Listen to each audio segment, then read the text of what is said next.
examples which we'll go through today. Let's start out with the first one and explain a little bit more about what we mean.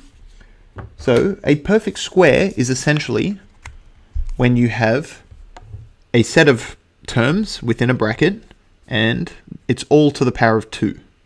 What does this mean? So the easiest way to represent this components or this equation, what the first thing you should do here when expanding is just to write out the same set of brackets twice.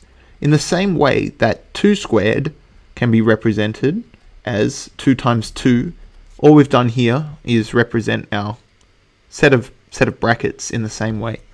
So don't get into the trap of taking this and squaring each of the components.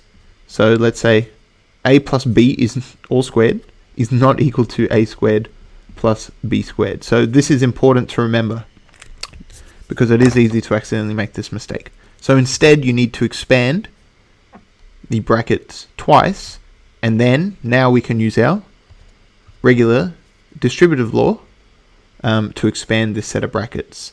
And a good way to remember whether you're on the right track here is that you should end up with the same middle term or the same middle terms twice.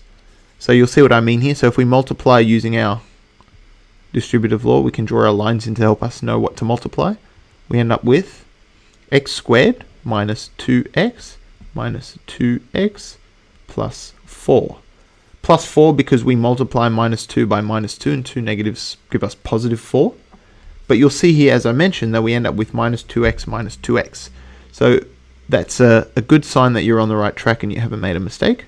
And of course, if we just simplify this using some algebraic simplification, we end up with x squared minus 4x plus 4, and that's our answer.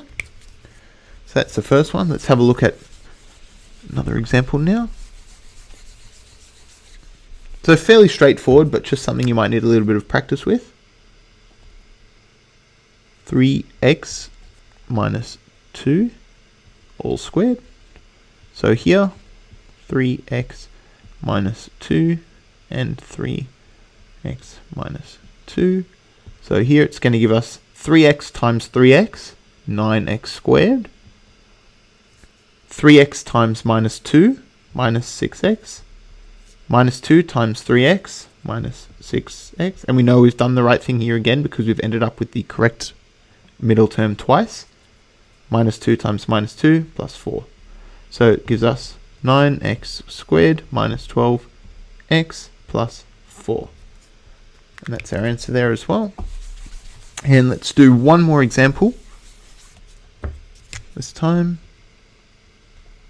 1 minus 2b all squared equals 1 minus 2b 1 minus 2b equals 1 times 1, 1, minus 1 times 2b minus 2b, minus 1 times 2b minus 2b, minus 2b times minus 2b is positive 4b squared. So collecting our like terms in the middle, 1 minus 4b squared plus 4. Oh, sorry, this is just 4b. 1 minus 4b plus 4b squared. And you can, of course, rearrange this. Minus 4b plus 1, just in decreasing degree of the factor b. And that's it for this video. Hope you enjoyed. Thanks for watching. Let me know if you have any other questions. Leave them in the comments below. And I'll catch you guys next time. See ya. Bye.